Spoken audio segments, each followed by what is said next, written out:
Se spune că obții dintr-o relație exact atât cât investești în ea. Apropierea României de Statele Unite s-a făcut cu pași calculați după o strategie la care s-a lucrat constant. Scopul pe termen lung rămâne consolidarea democrației și a securității aici, la noi acasă. Suntem într-o regiune care atrage atenția lumii și asta ne responsabilizează pentru că rolul nostru este mai important. Edwin Feulner a consiliat de-a lungul carierei președinți americani. A venit în România să ia pulsul și să ne asigure că este printre cei care știu că trebuie să intrăm în programul Visa Waiver. Sunt Cristina Cileacu. Începe Pașaport Diplomatic.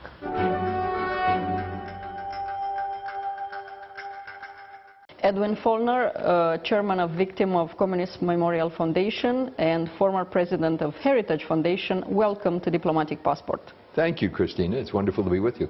Legătura dintre România și Statele Unite este puternică. Pe măsură ce această relație se consolidează, crește și numărul comentariilor dinspre partea care consideră că apropierea celor doi parteneri transatlantici este dăunătoare. Sunt oameni care încă trăiesc ancorați într-un trecut descris glorios de manuale de istorie denaturate și aleg să nu privească prezentul așa cum este. Naționalismul crește, se confundă cu patriotismul și cu ideile care acuză Occidentul de toate relele din lume. Nu există sisteme politice perfecte, sunt însă regimuri care oferă libertate de dezvoltare pentru cetățeni și cele care le dictează oamenilor cum să trăiască, ce să creadă, ce să simtă și față de cine, în numele unor cauze care nu au de fapt legătură cu poporul. România a trecut prin comunism și, deși a scăpat de el de mai bine de 30 de ani, nu reușește să se îndepărteze total de conceptul "înainte era mai bine". Poate pare mai puțin important, dar contează să primim ajutor de la partenerul de încredere și în acest tip de situații, ca să înțelegem mai bine diferențele dintre ceea ce ne place să credem și realitate.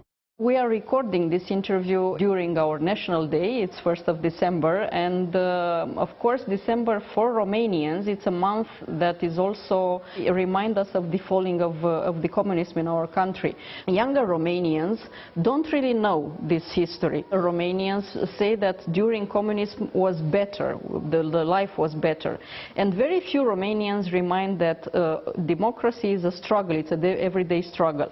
How can we make people remember or let's say make them understand more the evilness of communism? Yes. In our role my role as chairman of the Victims of Communism Memorial Foundation in the United States, we focus on the victims, more than 100 million people over the last century who have fallen dead because of communism, whether it's in Soviet Union, whether it's in Romania, whether it's in China these days even, or in Cuba. It's all over the world. And that there are still 1.5 billion people in the world who are still living under communism, who don't have any of the basic freedoms that Romanians have here, that we have in the United States. And reminding younger people of what that basic freedom really means is something that we all have to do individually, and we have to institutionalize it through our educational systems too. I'm the first one to say the United States is both, I think, a masterpiece, but also a work in progress. We've never been perfect. We don't claim to be perfect, but we know that giving people options, letting them be, as Milton Friedman, the great economist, said, letting them be free to choose and make their own decisions for their life in terms of where they live, what they do, where they go to school, how many children they have, et cetera, et cetera. That's what freedom's all about, and that's what we're about, as opposed to the dictatorial system that really represented communism. You are here in Romania to have a meeting as well with our president, whom you know and hosted at Heritage Foundation many years ago.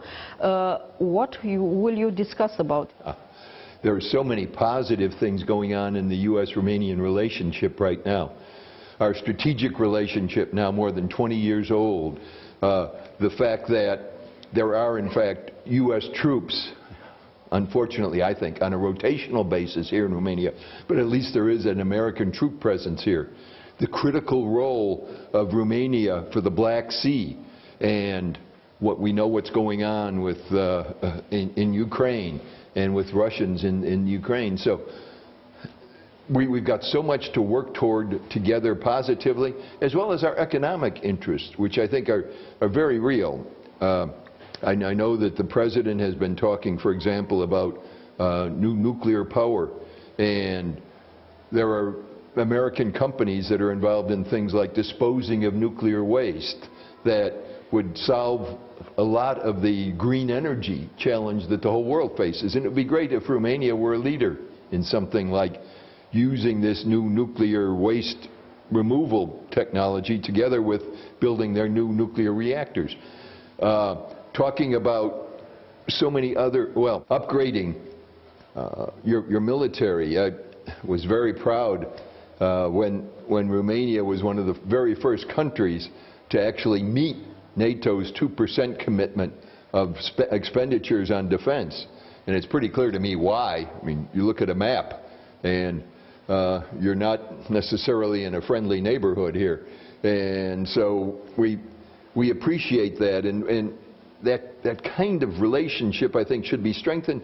And the other thing we have to do, I think, is remind Americans that Romanians are our allies, they're our friends, and by gosh, when we have visa waivers with Poland and now with Croatia, we ought to have visa waiver system in place with Romania. And I really want to work on that when I'm back in Washington to see what I can do in terms of talking to my friends in the government and saying, hey, take a good look at this. Don't just put it on the back burner for some other time. Well, visa waiver is indeed something that Romanian people are frustrated, let's say.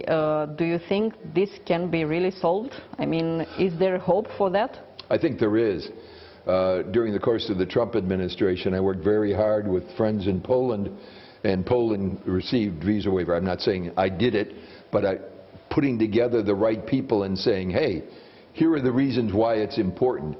And it's both important to the people of Romania, but it's also important to us in the United States.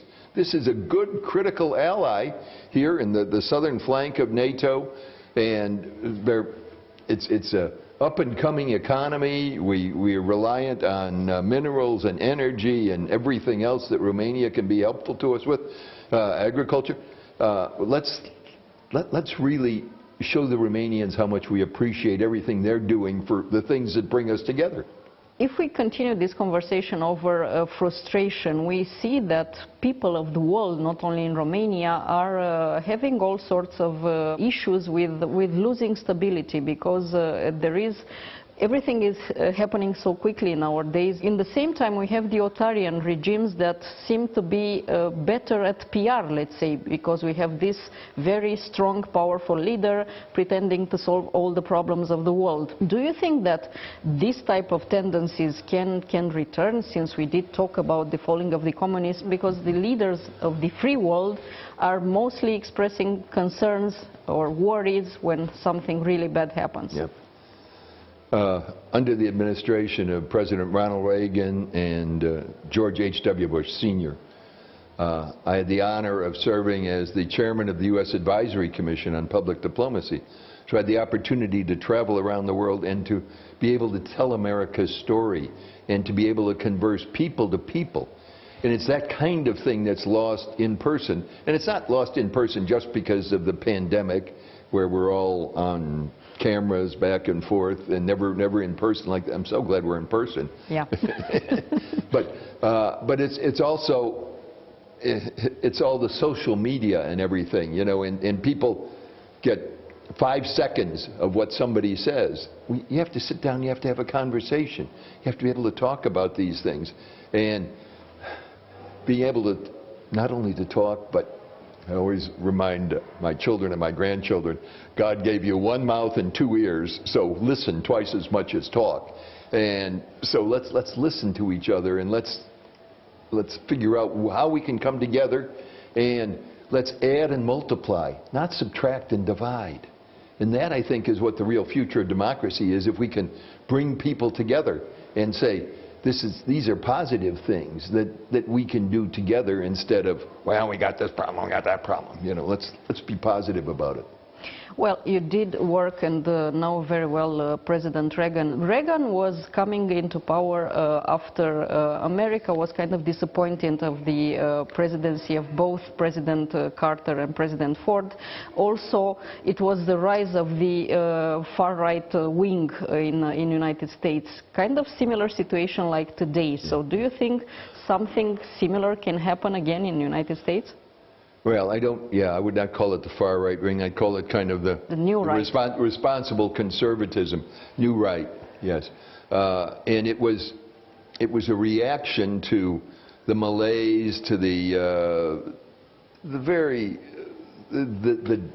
down attitude under Carter, and poor Jerry Ford, who I knew reasonably well, had inherited the problems from the Nixon administration, which included not only getting us out of Vietnam, which was messy enough, but then inflation and wage and price controls and the internal economic problems. So kind of like today. Yeah.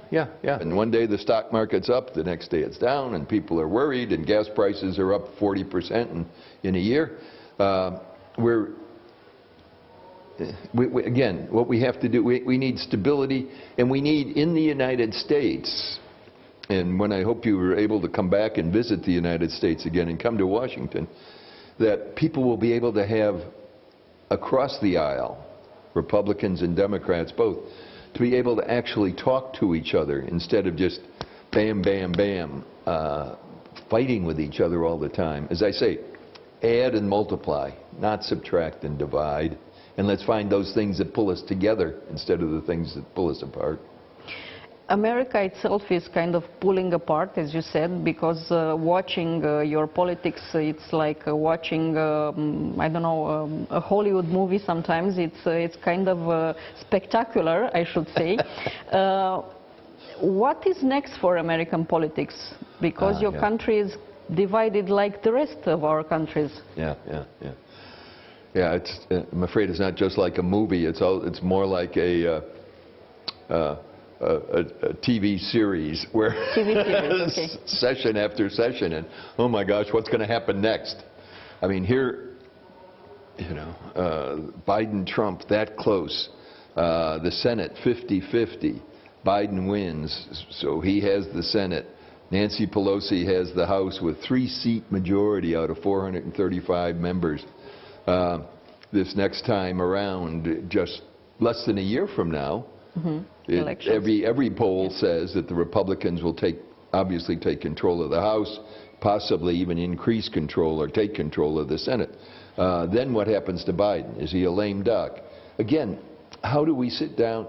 And this was what Biden ran on and gave his inaugural speech on not so long ago, and about bringing us together and figuring out how we can move together as one nation.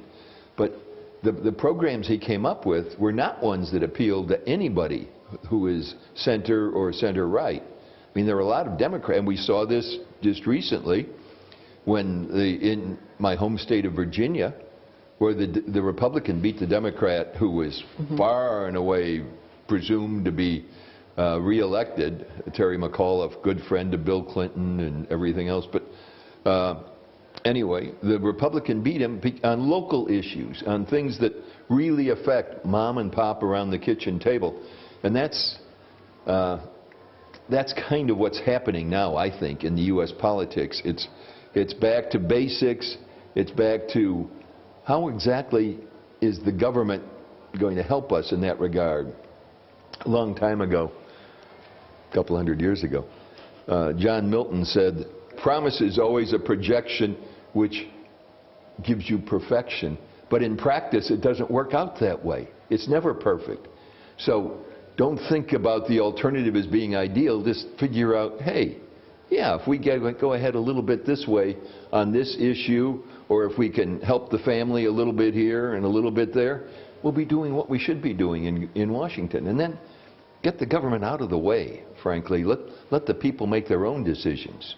And we're seeing that in things like education and local policies like that, where the American people are saying overwhelmingly in political polls now, parents ought to be able to choose what schools their kids go to. And this was largely put on by, as a result of the pandemic, when people saw some of the things that their children were being taught. They just didn't like it at all. So it's exciting, an exciting time, and it's democracy always is a work in progress.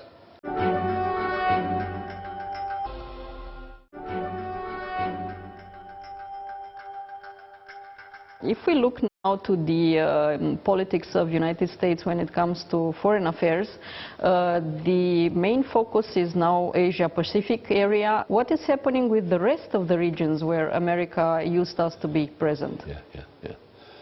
America's first and most fundamental commitment remains to a strong NATO, a strong Atlantic. I remember when I was at the Heritage Foundation for 37 years actually as president, but way back early on we started the Asian Studies Center because nobody was paying attention to Asia. We were all bruised and battered after Vietnam, and I remember standing up and telling the press that someday trade between the United States and Asia will be probably almost as big as it is with Europe. Well, today it's 3 times larger than it is with Europe, but so we said there should be more focus on Asia. But at the same time, at Heritage we have our Margaret Thatcher Center for Freedom to remind people of not just the U.S., UK, but the U.S. and all of Europe, and what it means, and how that really is the base of what the United States' role in the world is. And so I don't worry really about a diminution of U.S. commitments to Europe. Yes, there is an increased emphasis on the Pacific because, frankly, that's where the biggest threat is right now. I was one of the people 25 years ago saying, yes, we should bring China into World Trade Organization. Yes, bilaterally we should give them most favored nation status so we can trade more with them. Well, China hasn't obeyed the rules. And somewhere along the line, the world has to say, hey, if you're going to disobey the rules, then we're not going to deal that way with you. And that's what Donald Trump did. And now today, frankly, Joe Biden's doing the same thing. We're not going back to the same old kind of happy George W. Bush, Barack Obama, both parties, policy toward China, I don't think, because you had Trump with being tough on trade. You have Biden doing what he's doing with Australia, the UK, and the US in terms of submarines in the Pacific. AUKUS, it's, you know, there's kind of a bilateral realization that we have to have a new policy in the Pacific. But at the same time, NATO, US, Europe is the rock, the absolute base that everything else is kind of on top of. Do you think that this sphere of influences we are used with world being divided between West and East, sphere of influences of United States, of Russia, of China, whatever. Do you think this will still work, or the world should be, let's say, more open towards the rest of the world in order to survive? I'd love it if the whole world were open to each other fairly and reasonably. A case in point that nobody mentions. Oh, China. China is very soon going to be the largest economy in the world. Well, yes, it is. But you know what? Under World Trade Organizations, China is still considered a developing country, which means it doesn't have to respect the intellectual property rights that every other country, that Romania and the United States and everybody else has to respect. It means that they get very preferential treatment from the IMF and the World Bank. So if we're going to have that kind of a world, we've got to make sure everybody's playing by the same rules. And that's one of the roles I think that the international organizations could play, frankly, more effectively if we just remind people that, hey, there are no exceptions here. Everybody is equal, but that means everybody obeys the same rules. And so that'd be nice if Mr. Putin would do that too, wouldn't it? Edwin As I look Feulner. at the Black Sea and the Crimea, no. Yeah, Edwin Feulner, thank you so much for this interview. Thank you, Cristina. Happy National Day. Thank you.